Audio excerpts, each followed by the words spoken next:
Welcome ladies and gentlemen, and welcome back to my channel. And today is SummerSlam. On this episode of the Smackdown vs Raw 2007, I had to go all guns blazing and re-look into my superstars. I went through every single one and I can customize some of their ratings. So some superstars have gone up. One of them in fact is Shelton Benjamin. He's gone up from an 87 to an 88, but let's hope that throughout the whole career on this that some superstars can go up as well.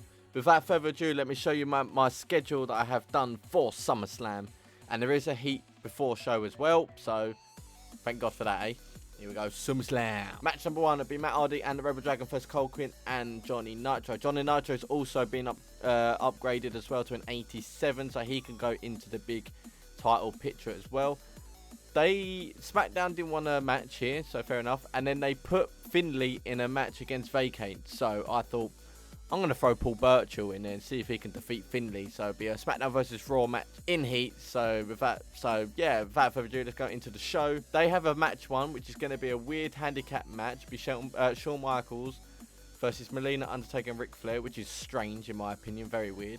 We have a triple threat match for the Women's Championship. It'll be Mickie James, Trish Stratus and Lita, all my female superstars, which I am going to add extra ones so Mickie James can have a feud with that female superstar. Then they've got a hardcore singles match for the United States Championship. So this is SmackDown. It'll be Booker T versus Bobby Lashley. Was expected, to be honest. I had a feeling they'll do that, but they haven't got the world title on the line, which is threw me off.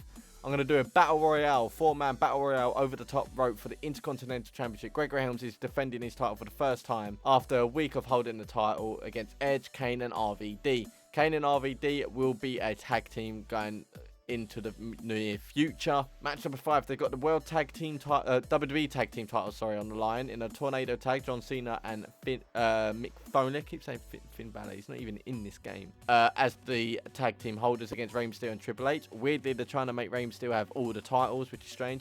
And then the main event, which will be Raw, because we're ahead in the rating. It'll be a Hell in a Cell fatal 4-way match. It'll be Eddie Guerrero versus Batista versus The Rock, who is the current champion, versus Randy Orton. This is going to be the match we will sit through and watch. It might be a really long one, but I did this last year. I was trying to do an Armageddon Hell in a Cell for you, ladies and gentlemen, but for some reason it only does the top 5 and it won't let me put the 6th component superstar in, which is stupid and a bummer. But without further ado, let's jump into the show and see who becomes the better brand after SummerSlam. Right then, so this first match, simulate. Cole Quinn and Johnny Nitro defeats the Rebel Dragon and Matt Hardy. Fair enough. Simulate.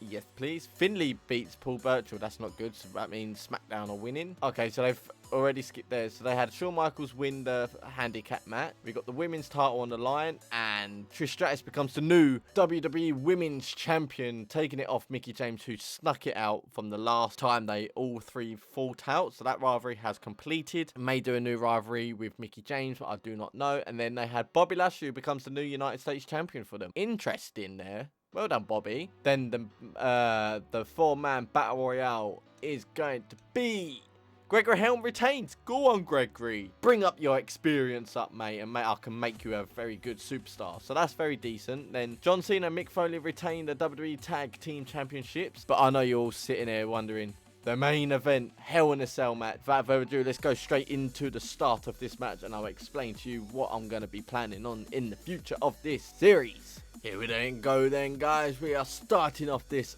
fatal 4-way Hell in a Cell match. We got The Rock defending his WWE Championship against Eddie Guerrero, Batista and Randy Orton.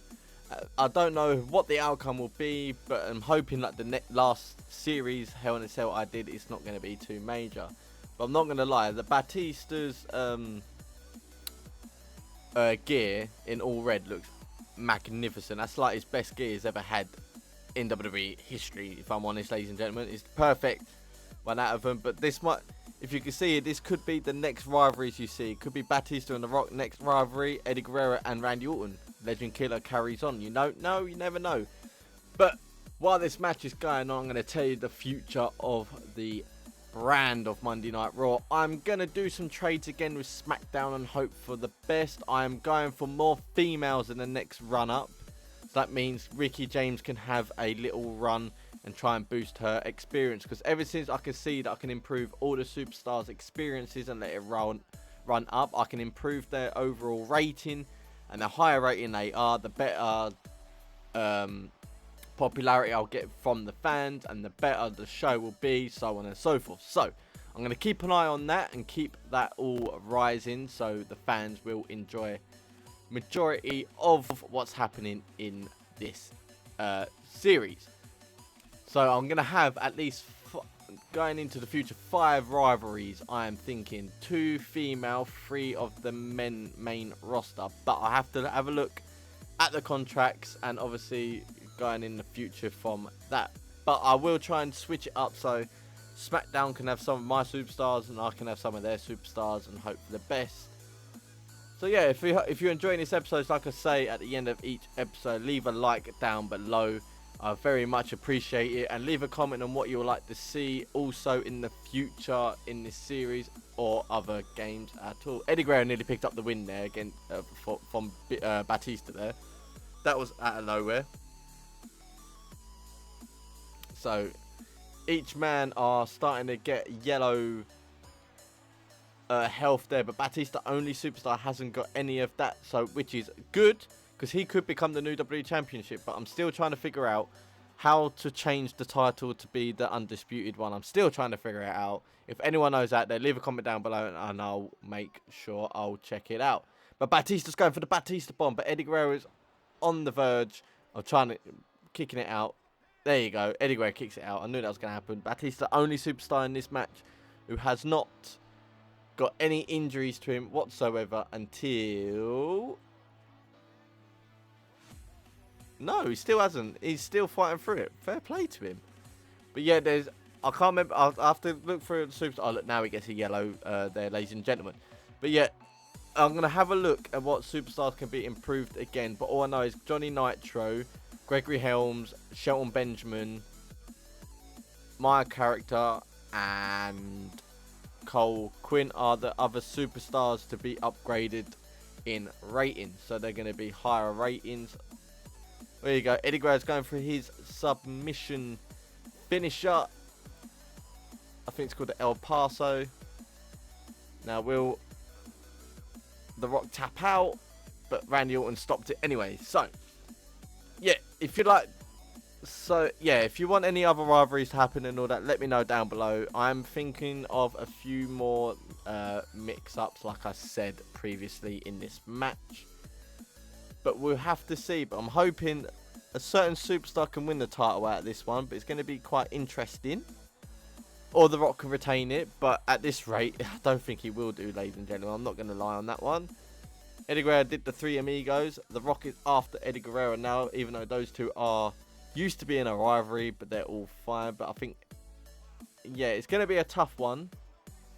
Of what's going to happen in the future until our next pay-per-view. Which...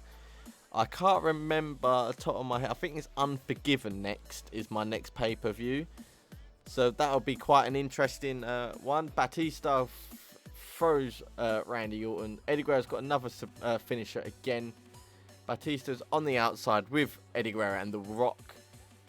So Batista's just pretty much the dominant one out of this match, to be fair. And then it goes to Eddie and then Randy Orton. The Rock has not done much, but the staminas are getting gained.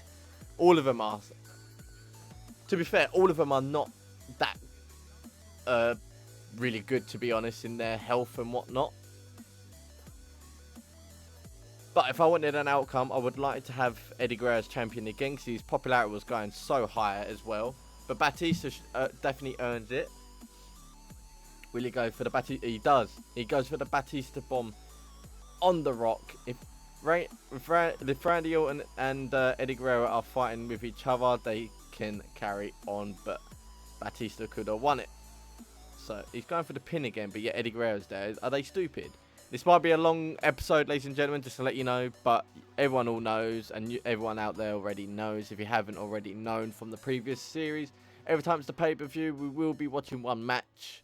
Every pay-per-view to keep the series entertaining. You can see some gameplay as well. So this is the matchup that I've chosen. The Rock is out for the count. I'm not even going to lie on that one. Oh, no, he's up now. Never mind. Ignore me. So we've got a lock up with Randy Orton and Eddie Guerrero. Russian leg sweep. See, I'm remembering all these moves. Oh, is Eddie Guerrero going to go for the finisher? No, because he needs to be on the floor, didn't he? I just realised. Batista is pounding The Rock on the floor.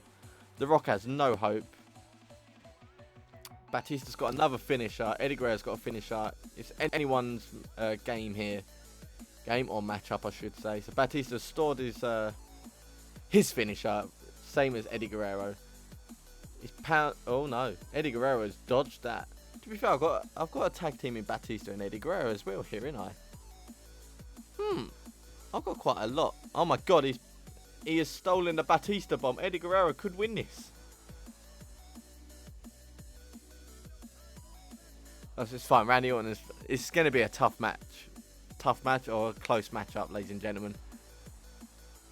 So Randy Orton is flat down. The Rock is after Eddie Guerrero. Batista's just grabbing some air. Sorry about the mic there, ladies and gentlemen. Weirdly, it keeps changing from this microphone to the webcam. So if my audio is a bit off previously, I do apologise. I don't know what's happening. It keeps changing. I don't know why. But anyway, we're going for a submission and a pin. So Eddie Guerrero could have won the title there, but The Rock's going for a submission. He's going for the pin. 1, 2, 3. Eddie Guerrero becomes the new WWE champion. Hopefully my mic doesn't change, but Eddie Guerrero brings back his championship. What a matchup. So solely deserved right there. Well done, Eddie.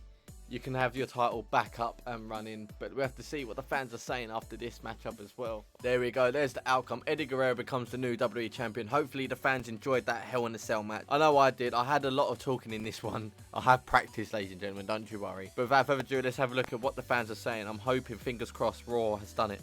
Please. Smackdown versus Raw. And Raw 425. Get in. But I have an injury. Not to worry yet. The trainers have reported that Randy Orton suffered a minor injury. This injury will not prevent the superstar from competing, but it's been recommended that they take it easy for a while. The doctor gave the diagnostics. Ooh, tendon. Alright, so what I might do is keep Randy Orton off the show for about 2 weeks so that his injury can prevail up perfectly. But new champion, tagged it. Oh my god, Rey Mysterio. There's a new champ and the champ's name. The tag team championship changed hands as part. So Rey Mysterio is literally every single championship. Gregory Helms won the title, which is fantastic. I'm not gonna lie. I'm happy that Gregory Helms is doing bits on this game. But let's look at the star rating anyway. Right then, so it was a 1 star first and 1.5. Fair enough. So right, so they had a 3.5 star in this handicap match. Irrelevant, if I'm honest. Got a 3 star in that one. I'm fine with that one. Then 3.5 they had hardcore. And then I got a 3.5 because of the Battle Royale. And then they had the 4. And then I had a 5. I won. Thank you very much. Have that. We go rivalries. As you can see, the Legend Killer continues. But I may cancel it because Randy Orton is injured unless I cancel it anyway. The Hungry Challenger discontinues, which is quite good to be fair. And then the Batista and Eddie Guerrero continues. So this is for the title as well. So if they're enjoying it, I'm going to continue it. Randy Orton is injured, so I don't know. Unless I put him as a manager, so that will keep his fatigue down, I hope. That might be an idea. Off camera, obviously, I'll do new rivalries for you guys, but let's have a look at what the roster is saying anyway. So, who's unsatisfied? Right, so Batista's not happy because he's losing. And Kurt Angle is going to be the next competitor for the WWE title. I will give you that at Raw. I've been losing every week, and I've been losing every week. Okay, so realistically, they're all quite happy, to be fair. Popularity wise, got Eddie Guerrero 99, 94, so these two should be really batting it out. But I might put Kurt Angle against Eddie Guerrero on Raw for the WWE Championship, or do I do? What's the fictitives are saying on the booms? Eddie's high, Gregory Helms is high. Randy Orton is high, but he's actually injured. Minor injury. Oh, here we go. I didn't know this. Here we go. Minor injury. I got Edge on a minor injury. So Randy Orton's on a minor injury of 4 weeks.